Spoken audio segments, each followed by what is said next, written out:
Isaiah chapter 7.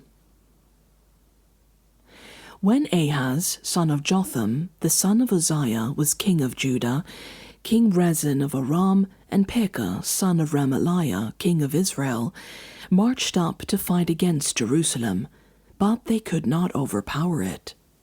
Now the house of David was told, Aram has allied itself with Ephraim, so the hearts of Ahaz and his people were shaken, as the trees of the forest are shaken by the wind. Then the Lord said to Isaiah, Go out, you and your son Shear-Jashub, to meet Ahaz at the end of the aqueduct of the upper pool, on the road to the launderer's field. Say to him, Be careful, keep calm, and don't be afraid. Do not lose heart because of these two smouldering stubs of firewood, because of the fierce anger of Rezin and Aram, and of the son of Remaliah.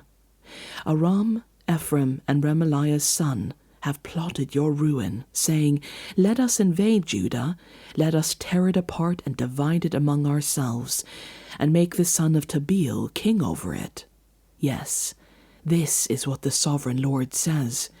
It will not take place, it will not happen.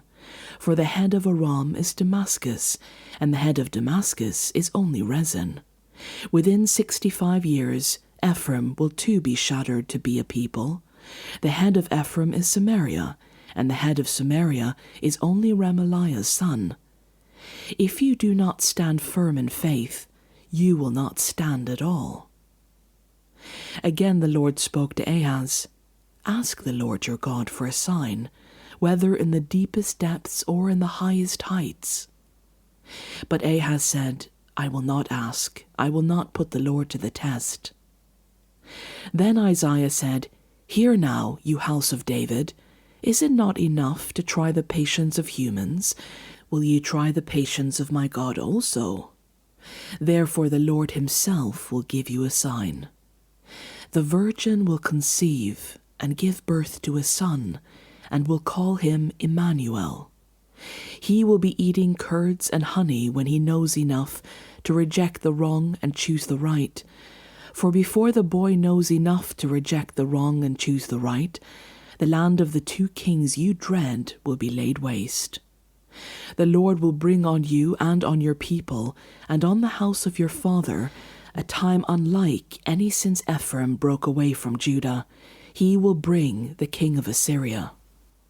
In that day, the Lord will whistle for flies from the Nile Delta in Egypt, and for bees from the land of Assyria.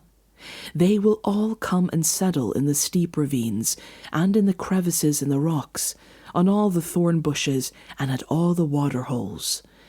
In that day the Lord will use a razor hired from beyond the Euphrates River, the king of Assyria, to shave your head and private parts, and to cut off your beard also. In that day a people will keep alive a young cow and 2 goats, and because of the abundance of the milk they give, there will be curds to eat. All who remain in the land will eat curds and honey.